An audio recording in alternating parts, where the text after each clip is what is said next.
Hello, we are live. I am Brigantia Blackbird of Blackbird's Brew, all by my lonesome today. I've had so much cluttering up my brain lately. It really is something to try and get through it all. And because we've had some wacky stuff going on, haven't we? Weird, convoluted, 10,000 things going on at once, including my cat that's scratching something and apparently destroying the house. Cat quit it. But we've had stuff. We've had lots of stuff. And let me just tell you a couple of the things. Well, not a couple. I've got a list here of the things that have come across my desk, as it were, in recent days.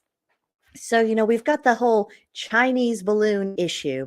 Which wasn't it nice that they finally took the trouble to shoot it out of the sky after it had an opportunity to take a great tour over the entire United States, including many of our military and nuclear bases? Isn't that great that the Chinese government now knows that we will allow an entire balloon go across the entire country without any fuss and bother just because they told us, don't worry about it? Oh, and hello to Amanda. Thank you for coming. Yeah, good times, gang. Yeah, that's not a problem. Now, of course, we know with satellite technology, they are surely spying on us and other antagonistic countries, just literally all the time. So it's not like shooting the balloon out of the sky would have made the all of the disruptions and the spying just go away. But it does send a message. You don't do that unless you want it to be seen. So I think that's a problem, along with all other things. Joe Biden. I mean, of course, we've had more document drama. The FBI raided his house in the most polite fashion possible. Not real thrilled about that. Kind of interesting what that might portend. Then, of course, earlier today, I saw the Epoch Times that was shared on Blackbird's Brew that there are more food supply issues. Over 400 products have been recalled for contamination of some kind. As if we aren't already having supply chain disruptions, as if we aren't already hearing about issues with animal herds having various illnesses and them being put down for them, or that whole debacle with the chicken feed. I mean, did you hear about that one? I mean, that is so weird. I mean, and then suddenly when people switched back to local feed or different kind of feed, or they just kind of gave the chickens their own scraps like you would have done in the olden days, suddenly the chickens began laying eggs again and things were okay. So that's interesting. But this is just the start. I've been shown a rather large number of videos lately that has the usual mischaracterization of paganism as either being leftist or woke, and this is either us being accused of that by a leftist, and conservatives alike, because of course conservatives, they are doing their very best to convince themselves that because we don't agree religiously, that of course that must mean we are also opposed politically. I think that warrants further discussion because this union of religion and political persuasion, that strikes me as extraordinarily dangerous, and I think we do need to get underneath the skin of that. And then on top of that, we have other videos and blogs that acknowledge that non-leftist pagans do exist, but they declare us weird, unworthy. One of them called us prudish, which, okay, interesting. But it was all very tedious, all very predictable, and I'm so bored. I'm just so bored with people clinging to that. Then we have more installments of the saga of Eliza Blue, and there's been some drama kicked up between the Quartering and Tim Pool. I don't know who did what to whom or who's right or who's wrong. I just don't care.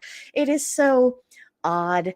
I mean, we have grown men arguing like a bunch of high schooler girls. It's most unbecoming.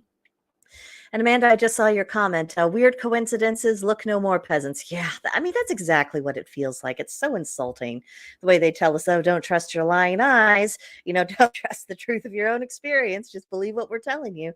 I mean, we're in an abusive relationship. I mean, that no other way about it. And then, of course, I'm sure you heard about the screeching of over the removal of Ilhan Omar from various forms of committees. I mean, you'd think we were going to have her thrown out of Congress and drawn and quartered the way some people were carrying on. Absolutely disgraceful. And this is a removal from a committee. It's not like she got thrown out of Congress, although considering she's a Marxist, I would consider that perfectly acceptable. In fact, I'll just go on record right now, and I want to say that if you are a Marxist and you are in any kind of position where you get taxpayer money, I think you should be stripped of your citizenship, exiled from American shores and never to return on pain of death, because that's just how toxic Marxism really is. It is not a political disagreement or a different way of doing things. It is something that is anti-constitutional, anti-American, anti-human, and we have, plenty of dead bodies over the past 100 years that testify to the true nature of this particular ideology. So I think it's time to stop playing games, don't you? Then last evening, according to some headlines, apparently the Grammys got a bit satanic in one of their performances. I mean, first of all, are there still people who actually watch the Grammys? And do they really have nothing better to do with their lives with this whole self-congratulatory fest of people who don't care about you and me and who don't even bother to produce good music or to put on a good show? I mean, just really, what the people who watch it, what are you getting out of that experience? Because I have no idea. And, and of course, the commentary, from what I understand, I haven't watched any of the commentary on it because I really didn't care. But, of course, they said this is satanic and this is what comes of having paganism in society and blah, blah, blah, blah, blah. First of all, satanic anything has absolutely nothing to do with paganism. Can we get that through our heads right now? I've had it. The whole point of Satanism, whether it is theistic or non-theistic, it's about getting in the craw of Christians. It's a rebellion against that whole paradigm, and it's about them. It's about the Abrahamic traditions. It's an entirely different spiritual family tree. I don't know what needs to happen in order to get that communicated clearly. Makes me insane. Let's see, and then we had some rather horrific instances of anti-white racist assaults. We heard about the man who was run over by some kind of vehicle. And then what was even, I think he died, if I remember correctly. And then there was that horrible beating on the bus of the little girl. And the media did their very best to pretend like, there wasn't a racial component in that particular beating. I mean, it's absolutely, disgraceful. Yeah, it's socially acceptable to hate white people. Thanks to CRT, they've growing number of people have been convinced that anyone who's European or of European descent, that they are the root of all evil, the source of your problems, and that if only you could get back at them, then suddenly everything would just disappear and everything would be hunky-dory. Well, guess what? Even if you accomplish that goal, you're still dealing with people, you're still going to have human problems, and all you will have done is committed an atrocity. So, that's a problem. Not that most people have the guts to even address that. Also in the news are deadly earthquakes in Turkey, which are, absolutely horrible. Then I forget who pointed me in the direction of this article. I think it might have been Georgia Liberty. If it was someone else, I apologize. Correct me if you're watching this. But the article was talking about how there's been a rise in despair. And with that rise in despair, there was also greater incidences of self-harm to varying degrees of severity. And it was also tied with religious decline. Now, by religious decline, they're, of course, referring to the decline of power of Judeo-Christian religions in our society. But I would just like to toss out there, the issue is not that people have left the God of Abraham. The issue is that people did not replace their belief system with anything else. Or they replaced it with Marxism. And so once you do that, you don't really have any kind of anchor in life. There is a spiritual need in human beings, and how people fulfill that need, that's going to look different from person to person. But without having that need addressed in some fashion, people become very self-destructive, and we're seeing the consequences. Speaking of consequences, the WEF, they want to, use that chip in the brain, and they want to monitor your brain waves like all the time. And they are now claiming that they are able to decode thoughts, what you're paying attention to in law, for how long. And I think they're also claiming that they can detect emotional states and all this and that. I mean, isn't that a great, fun, dystopian world? How lovely. I don't know how much of that is true, how much of it is I believe. I know that they want people to believe that. Theoretically, I suppose that technology could actually function in that manner. But just the idea that anyone would want to, first of all, the privacy of your own mind.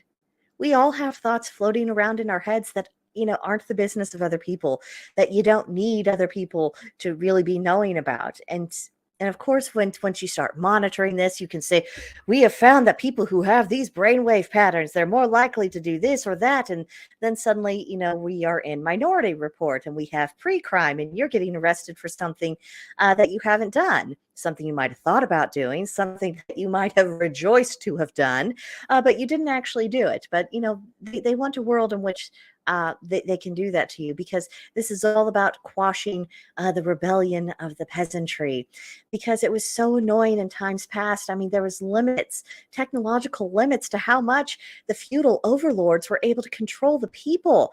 And, it's so much nicer with technology because it opens the door to maybe they can finally have a foolproof, no escape possible system in which they can always be in power. I mean, nasty, nasty. It's a crime against humanity. These people should be executed. Next on my list, Bill Gates and Elon Musk are apparently feuding, or at least Bill Gates is feuding with Elon Musk. He was making fun of Elon's plans to go to Mars. I mean, that's way more productive than anything Bill Gates has ever done. Then I also found out, seeing a headline from Timcast, that death tourism is now a thing. If you weren't in the know, Canada has taken euthanasia to a whole other level. They are happy to kill people who ask for it for all sorts of reasons, including depression, which usually, I remember just a few years ago, we tried to help people who were depressed not kill themselves and not see that as an option. But, Canada's happy to help. They want to make sure that if you want to die, they will assist you with that. And I guess you can go there on a visitor's pass and get that done for you. Isn't that nice? Then, of course, Putin's saber rattling at the U.S. is continuing. With the Chinese spy balloon, I can see why we would look like quite a tempting target. But I mean, I don't think we need the Russians to destroy us. I think the Chinese are kind of letting us know that they could do that at any time.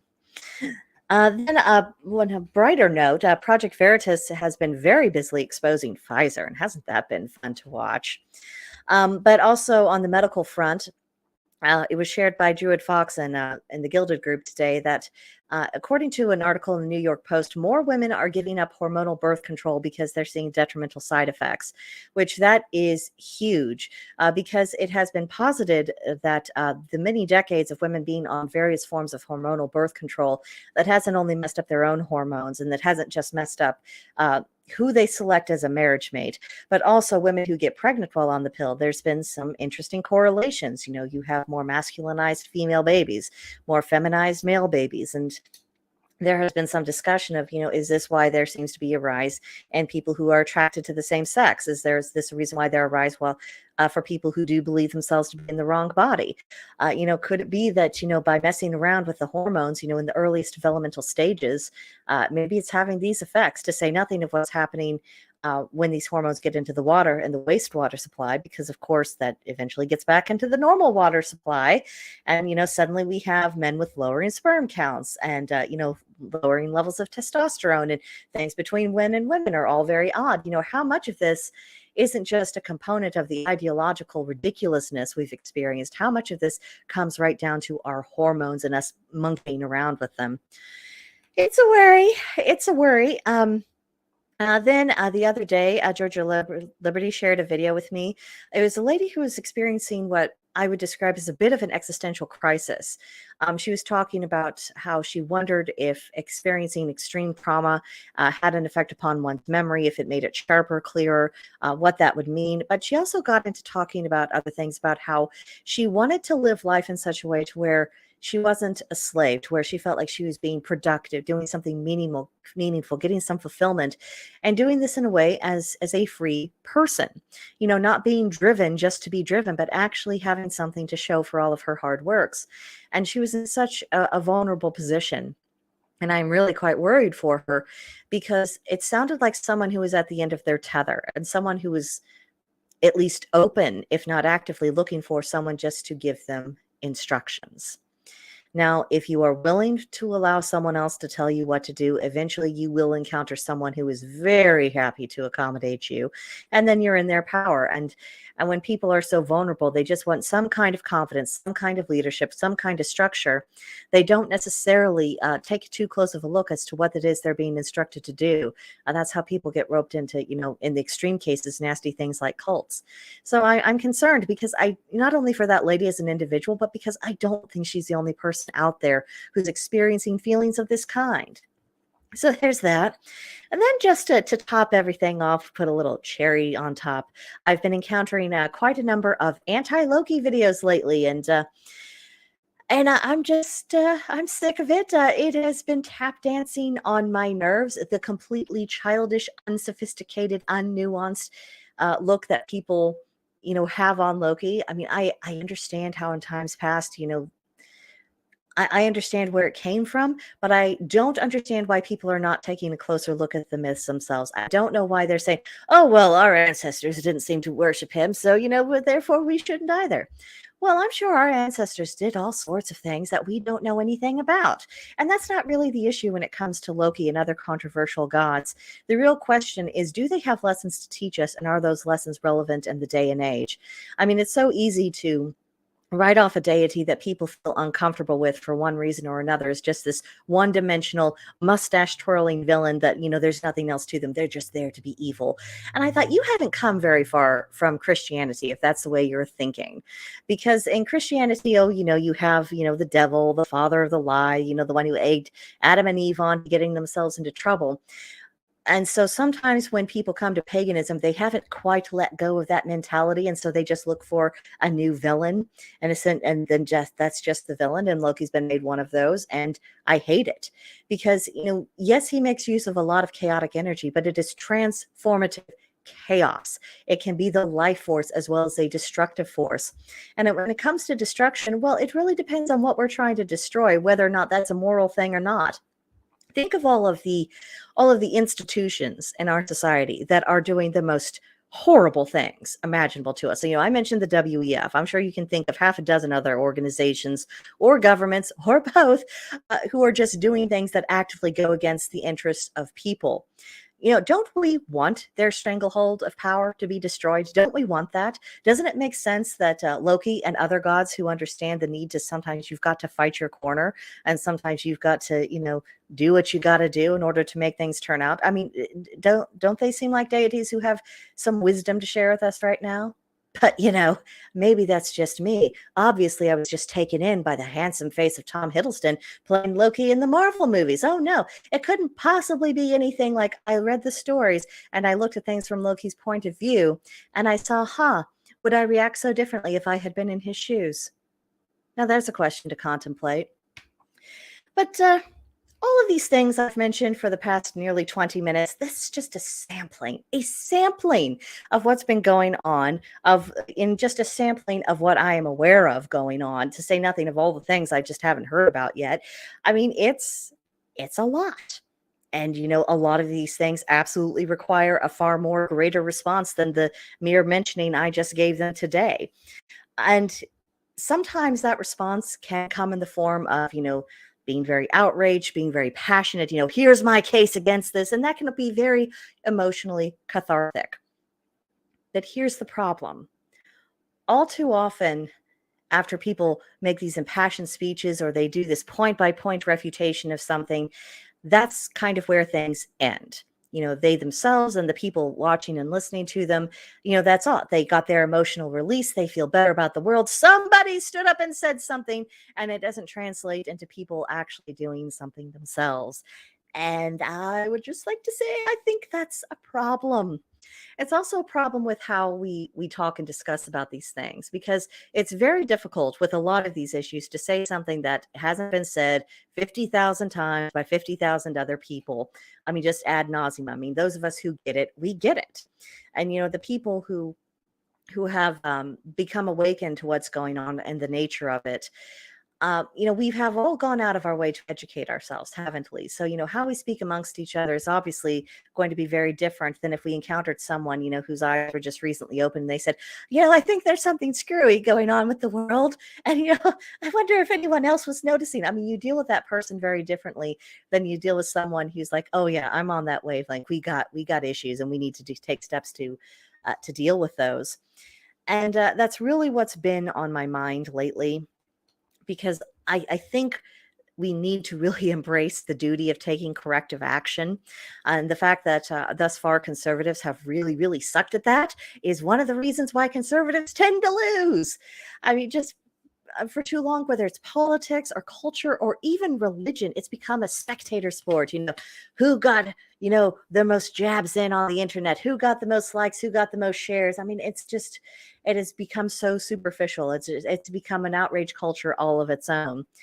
So I think it's time we should be honest with ourselves about the tendencies that conservatives have want to put entirely too much trust in the system itself, or that the idea that if we just vote in the right people, if we vote overwhelmingly enough, things will turn out all right. We just got to do that. And they're not taking into account the political machines that have done a very good job of keeping a stranglehold on the process. There's a reason why it is so slow, so difficult to get anything meaningful done in way of reform. It is the political machines, but conservatives have only recently started coming to grips with that. Another thing that we deal with is thinking that these institutions will sort themselves out, that there's been enough checks and balances and that it'll just kind of turn out all right. Well, I would point you to the last 2-3 years. I think we've received proof that that's not going to be the case. Also, conservatives tend to give lip service to values that they fail to effectively teach and they fail to effectively live by. We've really got to have people living by example, day in, day out, to where this isn't some superficial thing. It's not like you showing up, to a rally and saying, yay, we agree about all the same things, and then you don't do anything useful. I mean, that has got to become a thing of the past because it is not working with us. Another issue is the failure to punch back, preferring to take the high road and be the bigger person. I'm sorry, you're in the midst of an ideological war. Take the damn gloves off. Get your matches and find some sharp, pointy objects. Metaphorically, YouTube, metaphorically. But fight back. We have to fight back. And if the powers that be won't do it, well, then we're just going to have to do it ourselves. Conservatives also tend to lack strategic thinking, again, because they are not really coming to grips that their ideological opponents do not want them to exist in society. It is convert or die. You can't negotiate with that. You can only defeat it. There's also a failure to inspire action, which is really the theme for today, because it is all about those actions speaking louder than words. And you've got to kind of pump people up. And it's difficult. I'm not saying I figured it out, but I would think that people who have larger followings, who've been at this for longer than I have, would be a little bit better at it. But, they're not. They're not. And then, of course, there's the issue of armchair quarterbacking, people who are happy to analyze and relate the information to you, but, they're not going to do anything because they want others to do the work, which is the next point. They want other people to make the sacrifices, to take the risk, and to just do it all. But they balk and they get really offended at the suggestion that maybe they need to roll up their sleeves and maybe they need to get to work. And maybe if they're not willing to do that, for the greater good, maybe other people don't have an obligation to make sure the world is rearranged to their satisfaction. Oh yeah, those are fun conversations, aren't they? So my question to everyone watching is, are you tired of this? Are you tired of the status quo? And may I humbly suggest that if we're going to change things, we've got to start with ourselves, and maybe we need to turn that mirror back on ourselves a little bit more and ask ourselves, am I really taking action? Am I speaking out? Am I letting people in positions of power know that what you're doing is completely not acceptable? When it comes to beliefs, whether it is cultural values or religious values, are you willing to stand up and be counted? Are we? Are we? And I hear you, Amanda. I'm tired, boss. You and me both. I'm tired too. It's a miracle that my foundation does as much good of a job, covering over the dark circles, because I swear if I'm not physically tired, I'm psychologically tired. It's bad. It's bad. But I do think that, as I mentioned earlier, that we have a duty to take action. And because if someone isn't willing to speak up, at the very least, maybe write a few stern messages to Congress, can that person honestly say that they really care about the direction of society, that they are willing to do something about it? Or are they just kind of warriors? Are they just wringing their hands over the potential consequences to themselves if the opposition gets even more out of control?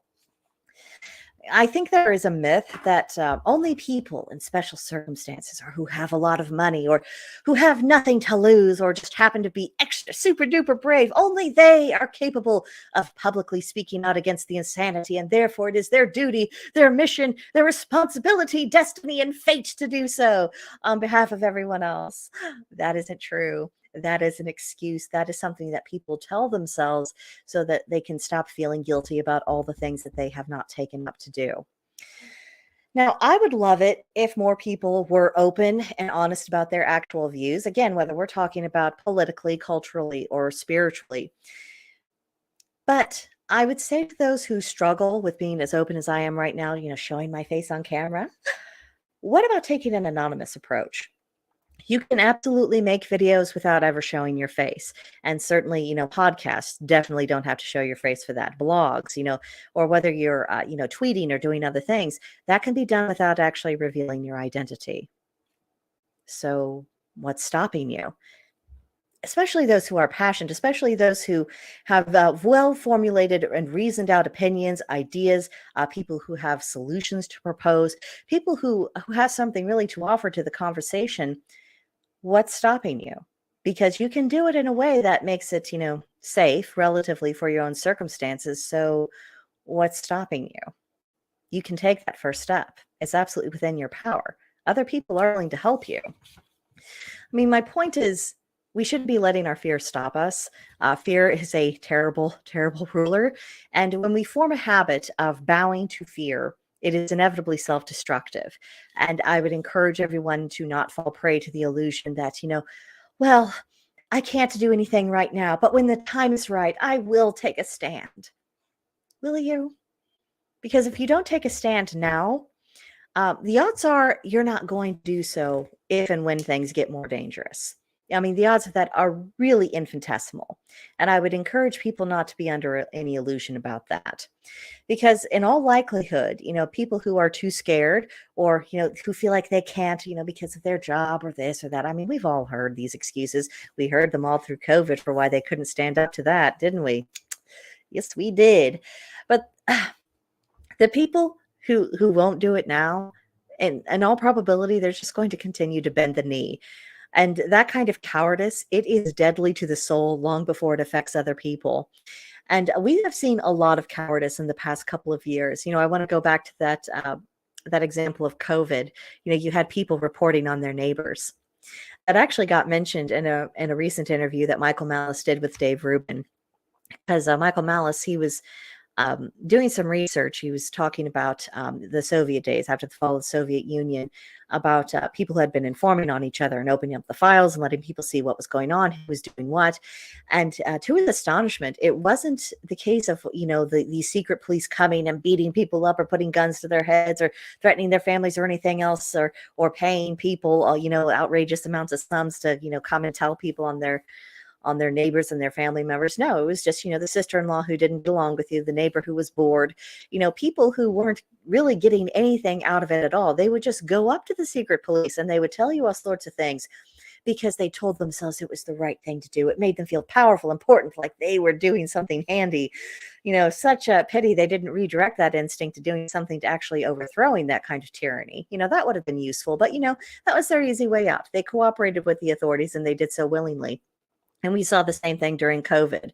And so, if you ever wonder, what kind of person would report people to the secret police? What kind of person would have reported, the location of Anne Frank and her family during World War II?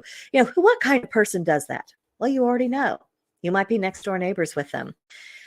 So, just be aware of that reality. So let me ask this. Let's go on to something else. What kind of person deserves a society in which rights and responsibilities are upheld, people are free, and we're not having to deal with all the nonsense that we're dealing with right now? Now, we might say, everyone, perhaps that would sound kind and charitable and open, but deserve is a pretty significant word. Deserve is a word with weight. And there are differences in what people deserve. And I think the people who deserve that better world are those who are willing to do the hard work to create it. So here's the challenge that I want to pose. Identify what really inspires you. And by inspire, I don't mean, oh, what a lovely meme I just saw. I'm going to have a wonderful afternoon now. No, I am talking about inspiration. I am talking what gives you fuel, the kind of fuel to where you just cannot contain it within your own body. And you have to get up. You have to do something productive. You have to put your talents and your energies into action, because that's the kind of passion that's needed to rebalance the world. And you're going to find that inspiration in your own personal why. Now, my good friend at Georgia Liberty, she has whys and inspiration and fuel in absolute space. And she just recently launched her website, Citizens Against Local Corruption. And you can see in the background, it says, "We are the composition of the Constitution." This is a revolution of the Constitution. I mean, that is stirring. I love it. And this is the start of great things. Myself and Amanda, aka Puritan View, we both have the honor of being co-founders with Georgia. And Georgia, with this website, she is looking for feedback and information about what's affecting you, especially your local community. Let's see, here we say, we are always looking for feedback, insight to local issues that need attention, people who want to be connected to like-minded individuals, news, new ideas, new content creators, and visionaries. Let's see. And then you have the email to where you are able to contact us. And then, then we're actually able to address things. Oh, and hello to, show the comment. Hello to, that was Amanda. Okay, hello to JMV. Hello. But this is the beginning. Georgia is essentially wanting to build a coalition of citizens who are like-minded, who love the Constitution, who love, America, who love the ideals of what this country could really be. This is regardless of faith, regardless of your background, just people who share these constitutional ideas. This is the banding together, and I hope that makes the idea of standing up for people a little less scary. None of us are alone here. The aloneness is only an illusion, and we have the power to do something about. So definitely check out her website. The link is in the description box below, and also come join the group at Blackbird's Brew. The link for that is also in the description box below. You'll be able to meet Georgia Liberty, Puritan View, myself, other patriotic pagans of all stripes. And hopefully this will help fuel your own personal journey, so you can go from the armchair quarterback to someone who is actually doing something, because it is all about that doing. And hopefully this will help you to better stand up for your own principles, to see the necessity for doing so, and to have something more important than any fears and anxieties and frustrations you might have. We've got to get over these emotional hurdles. We have got to get past the point where we can get so lost in emotion that it shuts off the rest of our cognitive functions. We need to be able to think clearly. We need to be able to take action, and we need to stop looking to external sources for leadership. We can become our own leaders. And certainly that in turn can help inspire others to better themselves. So we've got some web weaving to do. We've got some positive feedback loop to start creating. And I hope you will decide to be a part of that.